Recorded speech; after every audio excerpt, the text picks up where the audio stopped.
Good evening, everyone, and welcome back to Oba's Trending Gist. The heat is on in Nigeria's political and security landscape, and the stakes couldn't be higher. We are diving deep into a critical segment from Arise News, the morning show, where Dr. Abati and Sumner Sambo, alongside Ayo, dissected the three explosive issues defining Nigeria today. The core takeaway: a glaring lack of political will has stalled the prosecution of alleged terrorism financiers for years, raising huge questions about accountability. We will also unpack the political firestorm surrounding Peter Obi's recent comment on Nnamdi Kanu. Get ready for the facts, the analysis, and my critical takes. So sit back and take a watch. Joining us on Political Brief to discuss these stories is Arise Director of News and Politics Editor Sumna Sambo.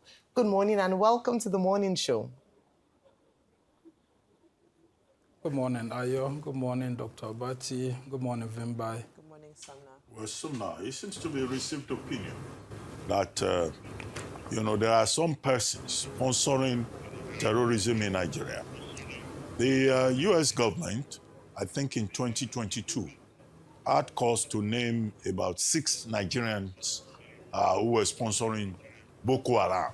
They were very specific in this country. Now, that was 2022. This is 2025. It has taken about 3 years.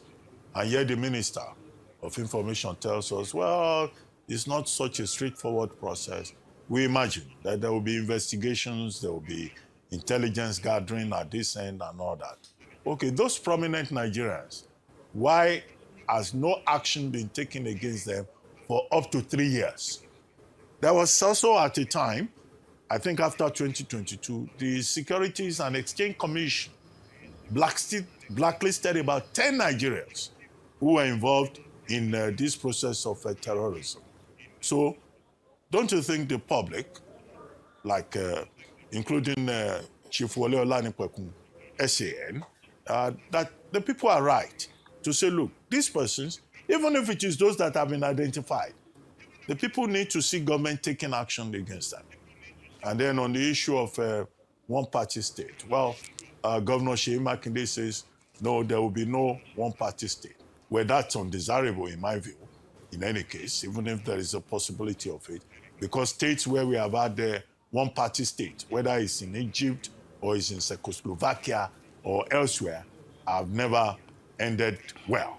They ran into trouble. And we don't want Nigeria to run into trouble. But I don't know what you think. Maybe it's already a fait accompli in your view. All right, thank you, Dr. Abati. And just to say that in reference to what you just said earlier on, specifically in February 2022, then Minister of Information and National Orientation, Alhaji Lai Mohammed, told the nation that a whole lot of investigations had been done by the Nigerian Financial Intelligence Unit, and a quantum of information, had been got on terrorism financiers. And I just want to quote him very well so that you're very clear and our viewers know that this is a serious issue that needs to be given the attention it deserves. This is what Alhaji Lai Mohammed had to say. He said, for its part, the analysis by the Nigerian Financial Intelligence Unit in 2020 to 2021 revealed 96 financiers of terrorism in Nigeria, 424 associates and supporters of the financiers, and the involvement of about 123 companies and 33 bureaux de change, in addition to identifying 26 suspected bandits and kidnappers and 7 co-conspirators. Now, 3 years on, you're very right, Dr. Abati, to ask what exactly has happened. And this is what rational Nigerians are asking. Now, the Minister of Information and National Orientation in the Tinubu administration, Alhaji Idris Mohammed, is telling us that it's not just a matter of bringing a list and taking them to court. So for how long will it take for us to prosecute these people? And you would have seen the steps that the NFIU went in terms of getting these people, tracing them way out of the country and all of that. So it's very clear at this moment that there's lack of political will in several administrations, not just that of President Tinubu's government, but several administrations, to be able to ensure that there's a clinical prosecution of those who are terrorism sponsors. And by the way, shouldn't the Nigerian government, whether in the past or present, owe the Nigerian people, the right to actually know who these people are? Why is it that they are just couching them that in names and all of that? So this is why people are saying that there's complicity among Nigerian political class, Nigerian politicians, for them to keep hiding these names from the people, and the people are being terrorized. It means that there's a gang up by the political class against the Nigerian people. Isn't the country at war at the moment for us to know those who are bringing this war close to our doorsteps? That is what the likes of former NBA President Wole Olanipekun is saying.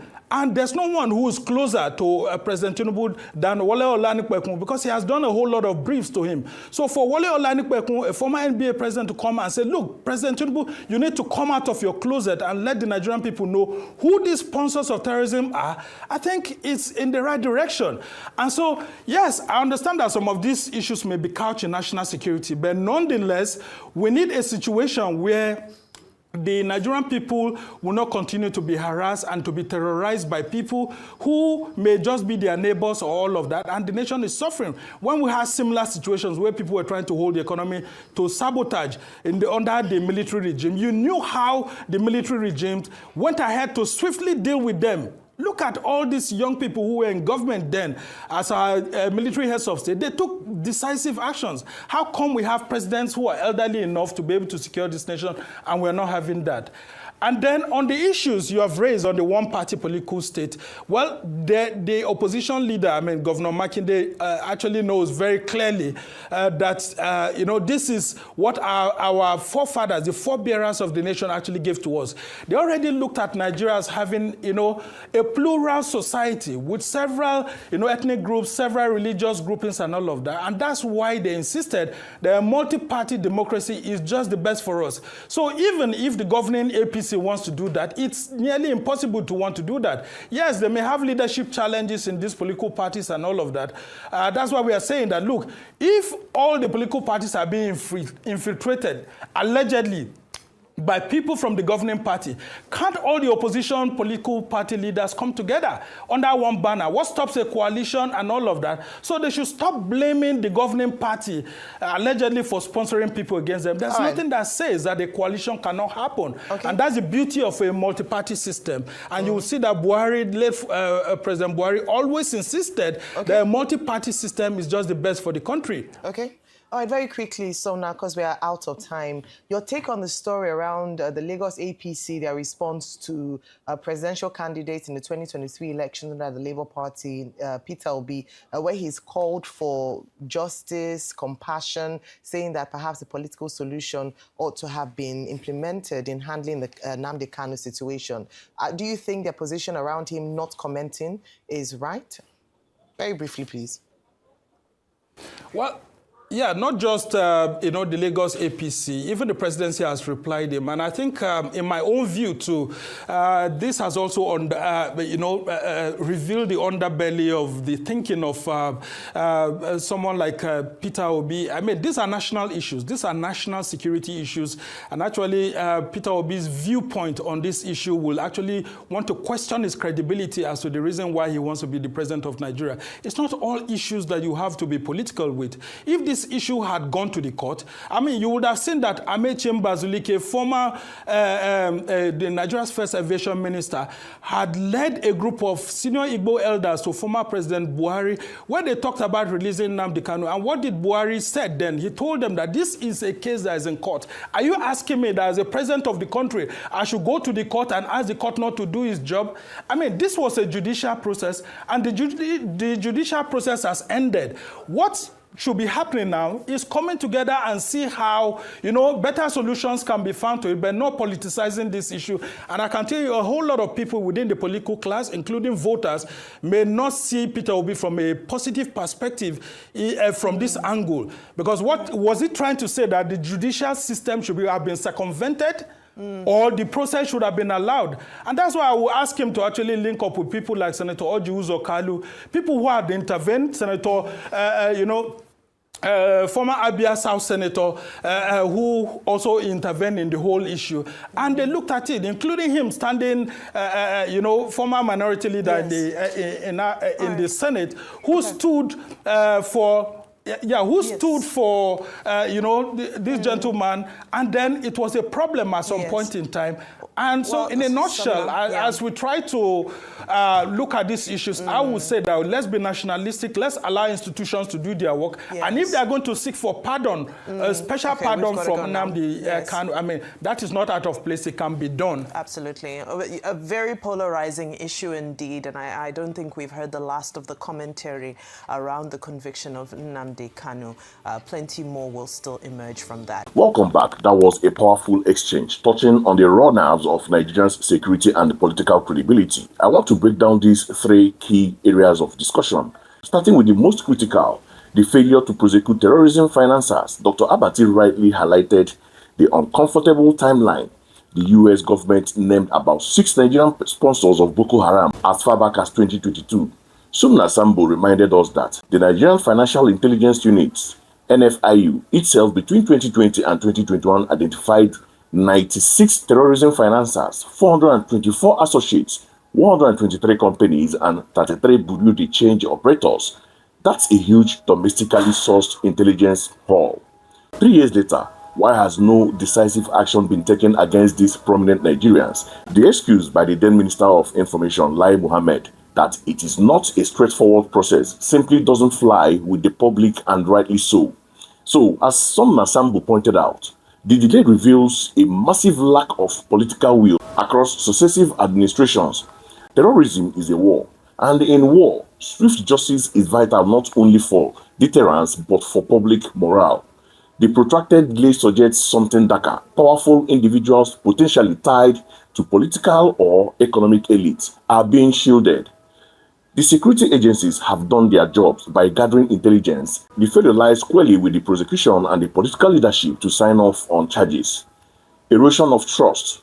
The public is suffering from terrorism, banditry, and kidnapping. When the government has the names of those financing the chaos but refuses to act, it reinforces the suspicion that the state is either complicit or utterly inept. As Sambo concluded, the public is right to demand action. This inaction is the oxygen of terrorism in Nigeria, pure and simple, and that's how it is. The second issue was the concern raised by Governor Makinde that Nigeria should not become a one-party state. A sentiment Sumna Sambo shared, citing historical examples where one-party system never ended well. Makinde's comment that Nigeria will never become a one-party state is grounded in country's diverse multi-ethnic, multi-religious realities. This plurality has always served as a neutral check against absolute political domination. However, Sambo correctly noted the alleged infiltration tactics used by the ruling party to co-opt opposition figures. When opposition parties are weak, fractured, and unable to provide a unified alternative, the political system functions as if it were a one-party state. As Sambo implied, opposition parties must stop internal bickering and blaming the ruling party for its own weakness. True political strength comes from unity, coalition building, and robust internal democracy, not waiting for the governing party to fail. Makinde's assertion is only true if the opposition wakes up and defends the multi-party democratic space. So, Ayo's question regarding Peter Obi's call for justice and compassion, suggesting a political solution for Nnamdi Kanu, touches on a deeply divisive national security issue. The context of Obi's move: Peter Obi, a former presidential candidate, is speaking directly to the anxieties of the southeastern populace. Kanu's detention has fueled instability, sit at home, and the cycle of violence in the region. Obi's call for a political solution is a move to de-escalate, offering a compassionate route to peace rather than a purely punitive one. It is undeniably a calculated political appeal to his regional base. Sumna Sambo's response was critical, questioning if Obi was suggesting circumventing the judicial process and labeling it as politicization of a national security issue. He rightly noted that President Buhari had previously declined such requests, insisting the court must follow due process. However, in Nigeria, national security matters of this magnitude are rarely only judicial. History shows that political decisions, likely amnesty programs or state interventions, are often necessary to resolve deep-seated ethno-regional conflicts that purely legal processes cannot face. The core of the problem is that while Kanu has been deemed a national security threat, his continued detention serves as a rallying cry, sustaining the crisis. Obi's perspective reflects the belief among many stakeholders that if the political temperature in the southeast is to drop, a political path must be found for Kanu. Whether through a presidential pardon after the judicial process concludes, as Sumna suggested, is not out of place, or through a non-judicial settlement. The question for Obi is not the state should act, but whether he is respecting the institutions that must deliver that solution. Sambo's point about politicizing the issue is strong, yet national security requires a balance of law and political wisdom. Obi simply threw a political log into a legal fire. So, whether it's a lingering shadow of terrorism financing the fragility of our multi-party system or the complex security politics intersection of Nnamdi Kanu's case, Nigeria stands at a critical juncture. The recurring theme is the necessity of political courage and institutional integrity until our leaders show the decisive will to prosecute those funding terror, and until the opposition unites to preserve democratic checks. These issues will continue to dominate our national conversation. So that's my take for Oba's Trending Gist. Let me know your thoughts in the comments below. Don't forget to like, share, and subscribe.